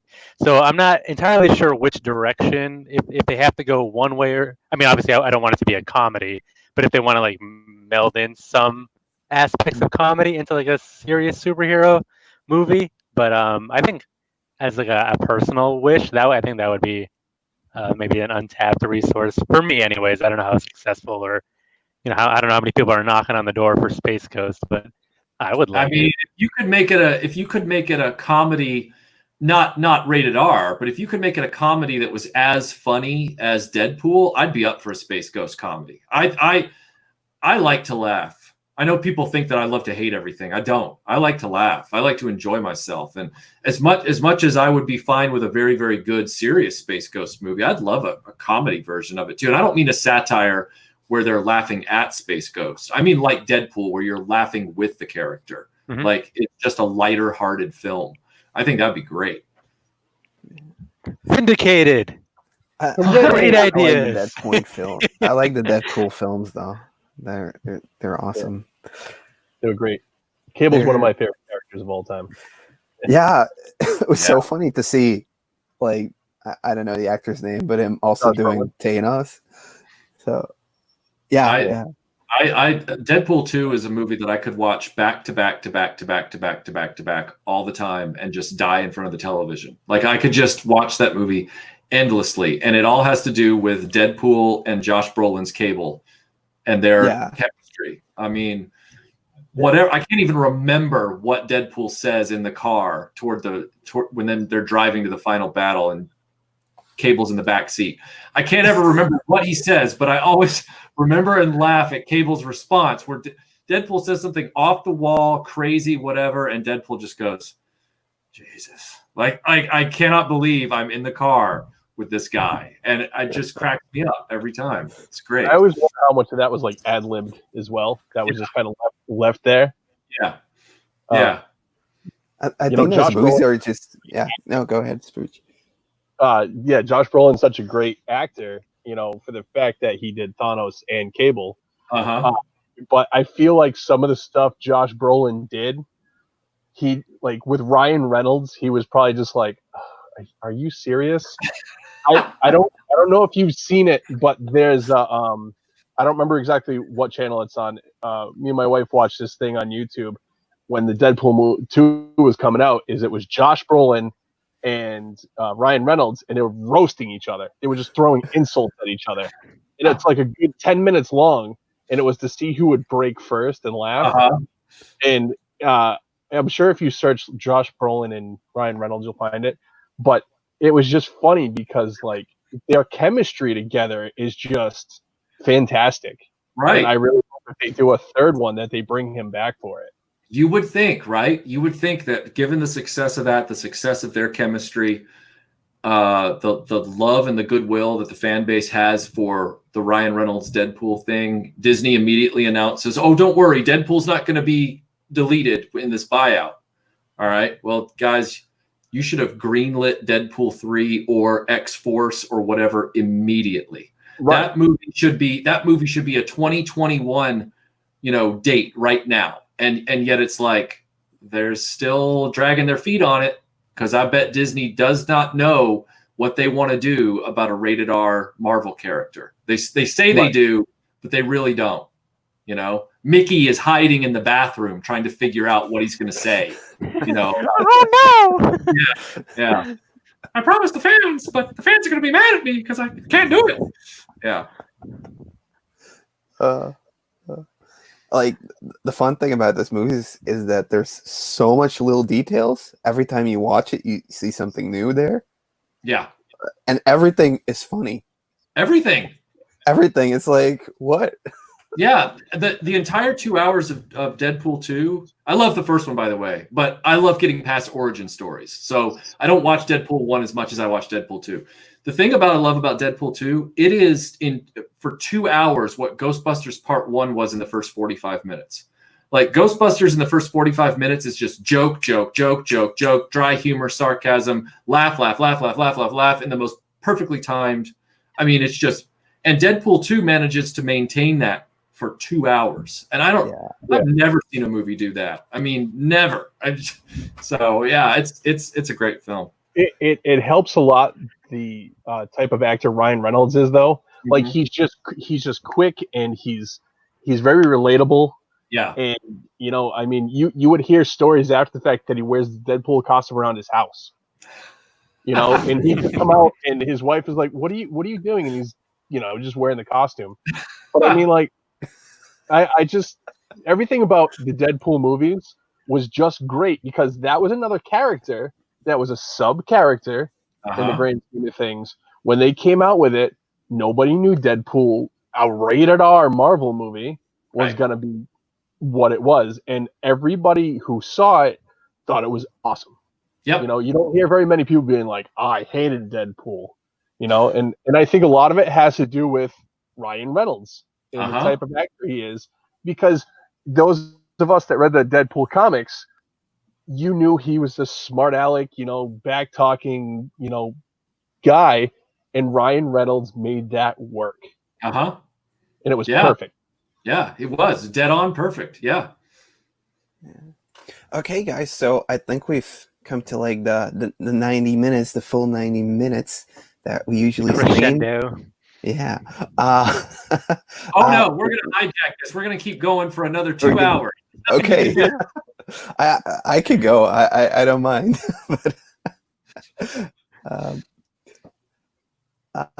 Yeah. People want a POG related movie happening, apparently. Pogs? You mean the today. It's kind of like the running gag on this live show. Everyone talks about Pogs. In the chat? So yeah, I'm glad they're saying it ironically. I hope. I think some are actually interested in Pogs and Flippos and whatever they're called in the different areas of the world. They see the Emoji Movie. You know, it doesn't. There was really... an Emoji Movie. What? Yeah. Patrick Stewart was in it. He played the poop one. It was bad. Really? Oh yeah, I'm not lying. This isn't satire on my part. Yeah, I don't know if a Pog movie would have a lot of substance. I mean, they said Mad Balls was in there too. I like Mad Balls. That could. I think it would be able to work even better than Pogs, though. I feel like that would be a Garbage Pail type movie. Yeah, and the Garbage Pail movie didn't do well. And Mad Balls, what's the meat behind the idea? Like that's like saying, I really like cheese. I think cheese would make a good movie. And you're going, look, cheese is great. And it's a great sandwich. I love cheese for what it is and what it does, but I don't think it can carry a movie. You know, I agree. Visionaries can carry a movie if the audience is given the right story. Mad Balls, it's like Boglins. It's like what they did with Battleship, that movie. Yeah, like Carlos was saying it in the comments here. Yeah. Yeah. Oh man. Did that movie say "You sank my battleship"? No. Did anybody ever say that in the movie? I never saw it. That's a missed opportunity if they didn't. I don't think so. It was like an alien sea battleship came down to Earth, and then they had to try and like play moves out to win from that one. Why wouldn't they just do space? Did they really have the moves in the movie? Or no, it wasn't like because it wasn't alien. Yeah, because that would be really funny. Like if at the very end of the movie, like it's such a stupid idea to make it an alien and big action film. I've never seen it, but I saw the trailer and it kept me away. But at the very end, like it'd be really funny if like the aliens defeated, you know, and the battleship is like sinking into the alien battleship's like sinking into the ocean, and the alien commander is like hanging off the top mast of the ship, or he's out of the hatch, and he goes like, "So bichale baraka blah blah blah blah blah blah," and the subtitles say, "You sank my battleship," and then the movie's over. Like, and the audience just launches out of their seats. Yeah, exactly. I think they tried selling it with having Rihanna doing like an appearance in there. She had a role in the movie. Yeah. Okay. And like she was the battleship. She was the battle. No. Yeah, they also had like Pixels with what is it called again? Adam Sandler, right? Adam Sandler, yeah. That's what it's called, is an Adam Sandler. Yeah, it's an unfortunate thing. Yeah, but that movie was also a very hodgepodge mess of a film, trying to pull the rights to disparate classic arcade games into a action comedy sci-fi thing. It's just an Adam Sandler movie. Right. Yeah. It's only with an arcade skin over it. It doesn't have anything more, unfortunately. Yeah, it's Adam Sandler is like a Vectrex video game console. The game is always the same. It's just whatever colored screen you put onto the monitor that changes the title of the game. It's like, oh, now I'm playing Solar Quest with Adam Sandler. Oh, now I'm playing Armor Attack with Adam Sandler. It's the same thing. Yeah, and it has that same love interest. Oh, you don't tell something in the beginning. At the end, they all come together. That's stuff. Yeah. Oh man, this has been so much fun having you on. I'm glad to hear that. I hate being fired after my last job. Be like, we're not going to ask you back. No. You're kind of a letdown. Got to be honest. The audience scores for you were pretty bad. But we really enjoyed having you, and thanks for your time. Yeah, we send out surveys afterwards just to see. Like a Wendy's card. Did you enjoy your burger? Yes, the patty was too square, but otherwise it was good. Yeah. So what we like to do at the end of the show is kind of go over the upcoming projects we're working on, videos that will be coming out. So anything you want to plug, this is now the time, and then we'll kind of say goodbye to the live audience because they're freaking awesome. Thanks so much, guys, for being in the live chat with us. Yeah. So yeah, Michael, go ahead. Sorry, I didn't realize you weren't done yet. I am working on a few videos right now. I'm working on a big feature about the Ghostbusters Playmobil line, specifically all the stuff they made based on the original film. I'm also working on Robotech Part 4, which is about all of the toys from the history of Macross and Robotech. That's a big topic. I'm limiting myself to everything from 1981 through 85. I'm not really going far beyond that. I'm also working on the next Star Wars Follies, which will also involve Tony from Analog Toys. I'm just waiting on a package to arrive, a parcel to arrive at his location in Australia. We're going to start developing that. There are some toy reviews coming up that I'm going to be doing because I'm big into the maker movement on my channel. I like seeing what the fans do. I believe that the fans do the best work. And so I have some fan-made toys coming up. If you saw my video about the upscaled Battlestar Galactica Viper, that was a very high quality based on the Mattel original, it's that kind of thing. I think the audience is going to be pretty interested in it. These are high quality fan projects, and they're not one-offs. I mean, these guys are really dedicated. I'm just looking around the room. I am developing a Bionic 6 feature. I am developing an Inhumanoids feature with Matt Swafford from Reclaimers Vintage Toys. We've already shot footage for that. Yeah. And I'm also working on some Doctor Who related stuff. And people keep asking me, when am I going to do another Star Trek video about the Playmates toys? I will be doing one maybe by the end of this year. It's hard to say. And I'm also trying to get, I'll shut up after this, but you asked, so it's your fault. I'm also trying to get some videos off the ground. I want to do a feature retrospective on Linda Carter's Wonder Woman, and I want to do a feature retrospective on the classic Battlestar Galactica show and toy line. So cool. So you really have nothing going on, basically. I have nothing going on right now. Oh, I'm also finishing up the restoration on the Defiant now that R2D2 is done, and then I'm going to start the Terradrome.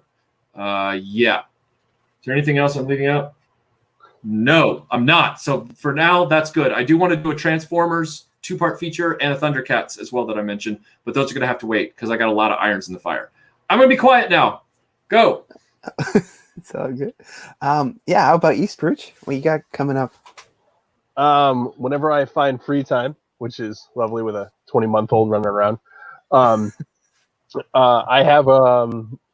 have a yard sale flea market video out this week because I was able to get footage, and those are always fun. People love those because that's what my channel is really based on, is the toy hunting and video game hunting. I'm also going to try to continue my series that I just started, like the Visionaries one, which is kind of like a collector's corner thing because a lot of people have been asking to see my collection. Fortunately, most of my collecting stuff is in boxes. I got some of my favorite stuff out, like my G.I. Joe stuff, some of my Fallout stuff, video games. Anyway, and I'm going to try to get one hopefully this week, but it's looking like a little rough. I'm going to do one on Battle Beasts, and then I want to do one on the Voltron Panache the Panache series of toys because I had them when I was a kid, and I love them now, and I'm trying to work on my castle and stuff. So those are the things I'm currently working on, and yeah, maybe another collaboration with this guy below me here. Yeah, hopefully we can get out sooner than later, because we were supposed to go down to Connecticut last month or the month before, and then this whole thing shut us all down. So we're gonna try to get back into getting together more. Yeah, rekindle some of that spark when we first met. Yeah. What do you have going on, Greco? I was thinking about maybe reposting some of Michael's videos, but changing the audio pitch slightly and see if I can avoid any copyright infringement. Get some views coming my way. But if that doesn't work out as planned, I'm actually.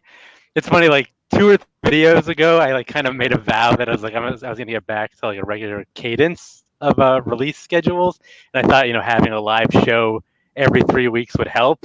But I'm kind of like up against it right now. I'm supposed to be dropping a video today, but obviously that hasn't happened yet. And I've had like false starts on 3 different types of videos. I've had like a live flea market hunting video. I've had starting like a collector's update video. Since I don't really talk about what's in my collection, you kind of just see my backdrop. So I mean, most people watch my videos and might think that I just buy and resell, which is not the case. I actually collect as well.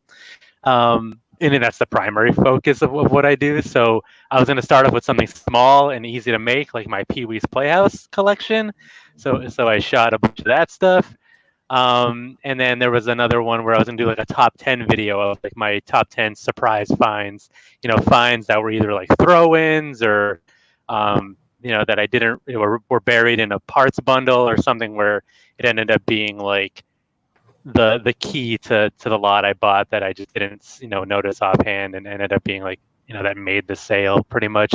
So those are all in the works at some various levels. We'll see if I can get my stuff together and have something come out in the next few hours. But I wouldn't bet on it, but it's coming. Okay, awesome. Greco, I just gotta ask real quick. You can be as vague as you want. I just want to see if my barometer's working. Do you work in a corporate job? I do. Does the headset give it away? The headset gives it away, my friend. It's the use of the word cadence. 2 years ago, I was working at corporate. I was in corporate America for like 12 years. 2 years ago, that word suddenly started floating around meeting rooms, like in meetings and stuff. And I went, why is everyone suddenly using the word cadence for schedule, instead of schedule? What happened with that? Yeah. And it just kept happening. And as has been mentioned, I've been making videos recently about, the corporate cultures. Now they're all the same. They're homogenized across all companies and stuff. And I told my boss one day, I said, what's up with this word cadence being used? I said, I know what it means. And I said, and it's never been used before until now. And it's just replaced the word schedule. And he's like, well, I said, cadence always used to be referred to when it came to the pattern of somebody's voice. It's a vocal thing. And so when you said the word cadence is related to schedule, I went, he's been in corporate America too. He might even be there right now. I'm a suit. I have to ask. Yes. I'm still 1-0. That's perfect. Awesome. All right. No, it's true. Yeah, I work for a healthcare company, but I'm like an AV guy within that company. So I'm still cool. No. I'm just saying you figured out you've got to talk their language. So, we're going to circle back and flag that. And we're going to make sure we have the bandwidth, to leverage this opportunity. Yeah, all the buzzwords. Right. Oh, what was I saying? I don't remember. What are I'm going to throw him off again, and then the clock is going to dissolve. It's going to be like 7 o'clock. Okay, so this is the closest thing we have to a con panel. Awesome. Yeah. No, it is. I mean, but yeah, RetroBlasting. You have live streams every week as well. So yeah, I have live streams every Saturday at 2 p.m. Eastern. Yep. Yeah.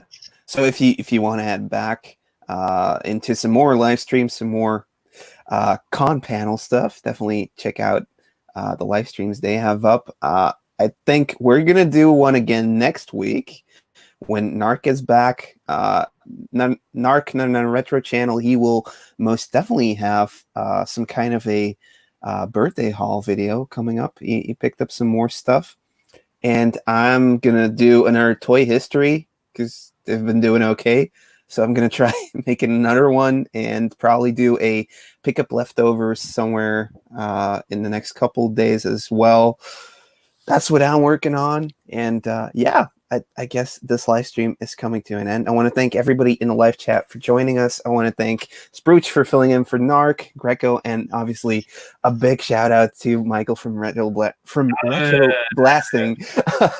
I'm just a toy collector like everybody else. Yeah, but how do you put your pants on? One leg at a time, two legs? You know, you know what? I don't have any secrets, so I might as well just tell you because Melinda makes fun of me for it. When I get up in the morning, I do that thing where I grab my jeans off the rack or whatever right by my bed, and I just pull both my legs up and I just throw them on with my legs in the air and then jump up on the floor, you know, standing up. And she's like, "What is it with you?" And I'm like, "What? It's faster." That's the way I put my pants on. So I don't put my pants on one leg at a time. So that probably makes me odd. But he's just a regular guy. Oh, you got me on that one. I didn't realize that's how you defined regularity. I guess I'm not a regular guy. Crap. So all of the stuff that people have made fun of me for all these years and talk about how I'm weird, it's all true. It all comes down to the way you put on your pants, honestly. Oh my God. This is an epiphany that's epic. I mean, at this point in my life, this exact instant, death is the last great adventure. I mean, this is it. Oh. All right. Happy to bring you there. Okay. Thank you. With that note, I'm going to end the stream over here. We can talk a bit further in the backstage area. Yeah. But yeah, guys, thanks so much for watching, and we'll see you in the next one. See you later. Bye. Bye, everybody. Bye. Thanks.